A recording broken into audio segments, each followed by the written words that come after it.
Kompas Petang, Saudara. Kapolres Bima Kota AKBP Didik Putra Kuncoro ditahan di Divisi Propam Polri. Ia ditahan akibat terjerat kasus dugaan setoran dari bandar narkoba.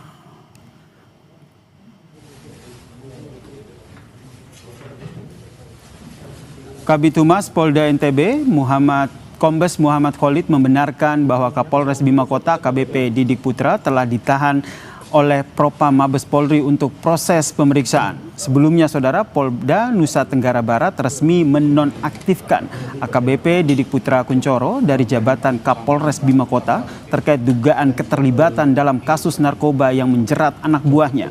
Kuasa hukum mantan Kasat Reskrim Bima Kota menyatakan tersangka kasus narkoba menuding tindak pidana narkoba yang ia lakukan atas perintah atasannya, yaitu Kapolres Bima Kota AKBP Didik Putra Kuncoro.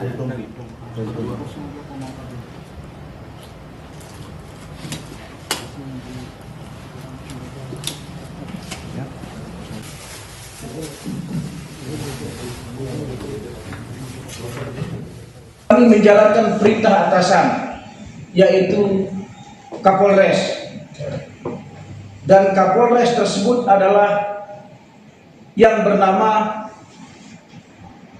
Ajun Komisaris Besar Polisi Didik Putra Kuncoro SIK MSI.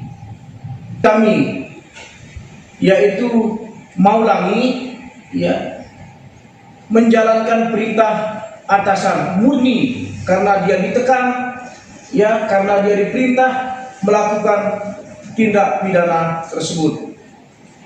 Dan konon barang yang ada atau yang ditemukan di dalam ruangan rumah dinas dari Kasat Narkoba tersebut adalah merupakan titipan. Kabid Humas Polda NTB, Kombes Muhammad Khalid juga bilang dari keterangan mantan Kasat Reserse Narkoba Bima Kota, Malaungi, yang bersangkutan mengaku rencananya akan mengedarkan narkoba tersebut di daerah Sumbawa. Mantan Kasat Reserse Narkoba Bima Kota pun diamankan di rumah dinasnya, Saudara. Mantan Kasat Narkoba Bima Kota, Maulangi, ditetapkan sebagai tersangka atas kepemilikan 486 gram narkotika jenis sabu dan dinyatakan positif menggunakan narkoba. Yang bersangkutan, Saudara, telah dipecat dengan cara tidak hormat dan ditahan di rutan Mapolda NTB. Ditaruh di dalam atau di luar? Di atas jok. Di atas jok. Melakukan interogasi kepada yang bersangkutan, dan yang bersangkutan mengakui bahwa terdapat barang bukti yang diduga narkotika jenis sabu dengan berat neto 488 gram yang berada di bawah pengusahaan yang bersangkutan, Kasat Narkoba tersebut. Saat diamankan di rumah dinas yang bersangkutan di Polres Bima Kota Asrama. Saudara, mantan Kapolres Bima Kota dan ex-Kasat Reserse Narkoba Polres Bima Kota dicopot dari jabatannya karena diduga terlibat dalam peredaran narkoba. Mantan Kapolres Bima, AKBP Didik Putra Kuncoro, ditahan di Divisi Propam Polri, sementara ex-Kasat Reserse Narkoba Bima Kota ditetapkan sebagai tersangka dan diberhentikan dengan tidak hormat karena juga positif mengonsumsi narkoba. Selengkapnya terkait dengan kasus ini kita perbincangkan dengan Komisioner Kompolnas Khairul Anam yang telah bergabung bersama kami di Kompas Petang. Selamat petang, Mas Khairul. Selamat petang, Pak kabar? Baik, ini tapi nampaknya kurang baik nih kabar dari Bima Kota ini karena Kapolres kemudian mantan Kasat Reskrimnya ini terjerat narkoba. Informasi yang didapatkan dari Kompolnas ini seperti apa sebenarnya? Kalau kita lihat kan secara garis besar anak buahnya kena, kemudian berkicau, Kasat Reskrimnya kena, Kasat Resersenya kena, kemudian Kapolresnya juga kena nih. Iya, artinya memang kita punya PR besar soal narkoba ini, ya, khususnya di kepolisian sebagai penegak hukum. Oleh karenanya memang kami mengapresiasi tindakan Mabes Polri, Propam, untuk juga memeriksa Kapolresnya.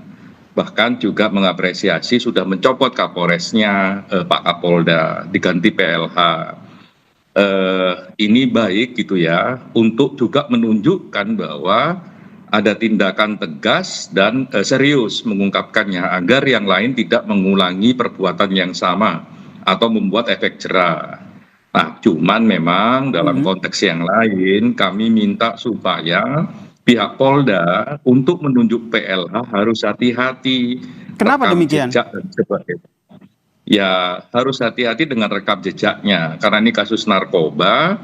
Kalau ada rekam jejak yang terkait narkoba ya jangan ditunjuk sebagai PLH.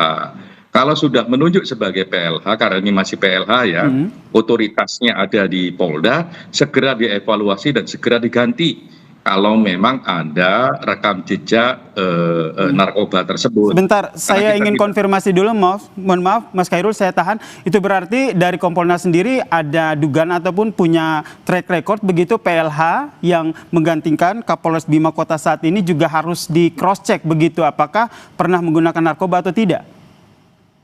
Iya, kami punya informasi tapi masih kita telusurin, ya kan, agar ini menjadi catatan untuk semua pihak. Kalau sudah menggunakan narkoba dan sebagainya, ya dia punya rekam jejak itu. Oleh karenanya ya hati-hati untuk menunjuk sebagai Kapolres, khususnya yang ada sangkut pautnya dengan peristiwa narkoba. Karena narkoba ini kan bukan hanya soal dagang biasa, tapi punya jejaring dan sebagainya. Ya, saya yakin kalau ini levelnya Polres, jejaringnya juga minimal level perkotaan. Lah kalau PLH-nya juga punya rekam jejak narkoba, ya jejaringnya nggak bisa dibongkar kejahatannya. Karena yang paling penting narkoba itu tidak hanya soal penindakan, tapi juga jejaringnya soal ini ya, menarik yang disampaikan oleh Mas Khairul. Ini kan kalau kita lihat Kapolresnya ini kan diduga terlibat narkoba. Nah, ini benar menerima uang karena ini proses pengedaran narkobanya atau memang juga ada positif mengonsumsi narkoba? Informasi dari Kompolnas seperti apa? Kami tidak mau mendahului rekan-rekan dari Paminal Propam Mabes Polri, cuman dalam rekam jejak pemeriksaan biasanya mereka detail. Ya, mereka detail. Kalau memang ada informasi terkait penggunaan, menerima uang, atau bahkan terlibat dalam jejaringnya, pasti akan ditemukan oleh rekan-rekan Paminal. Oleh karenanya, barusan juga saya komunikasi dengan rekan-rekan Paminal, kami mendorong rekan-rekan Paminal untuk tegas, transparan dalam bekerja dan memberikan dukungan untuk mengambil tindakan tegas. Berarti dan ini langkahnya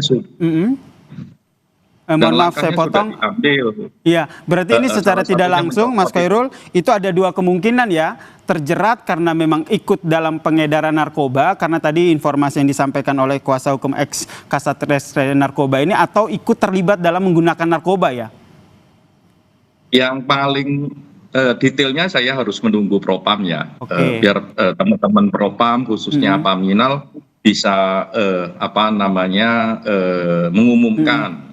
Tapi yang pasti narkoba ini kan kerjanya berjejaring, ya nggak mungkin dia nggak berjejaring. Oleh karenanya jejaring ini harus ditelusurin, tidak hanya soal apakah Kapolres terlibat atau tidak terlibat. Yang juga penting adalah mereka sendiri, para pengedar narkoba juga harus dibongkar sehingga kasus yang sama tidak akan terjadi kepada siapapun.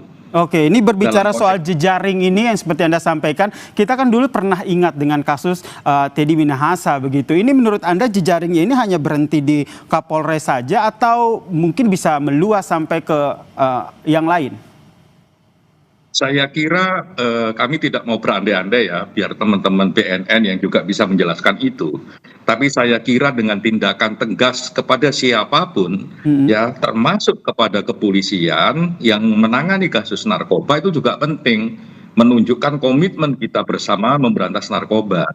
Dan kami selalu berkomunikasi dengan rekan-rekan kepolisian, baik Pak Kapolri maupun Pak Kadif Propam, untuk mengambil sikap tegas untuk ini. Dan ini dilaksanakan. Kan tidak ada misalnya dalam konteks sejarah kepolisian misalnya ya, bintang 2 terlibat narkoba langsung ditindak tegas sampai level Kapolres. Bahkan ada yang dituntut hukuman mati ya kan, karena memang dibongkar perilakunya dan sebagainya. sampai ditemukan berbagai kejahatannya, dituntut pidana sampai tuntutan hukuman mati loh. Oke. Dan itu komitmen yang bagus dan komitmen yang tegas dari rekan-rekan kepolisian. Baik, kita nantikan ya langkah apa yang akan diambil Polri terkait dengan kasus ini. Terima kasih Komisioner Kompolnas Khairul Anam telah berbagi informasinya di Kompas Petang. Salam sehat. Salam.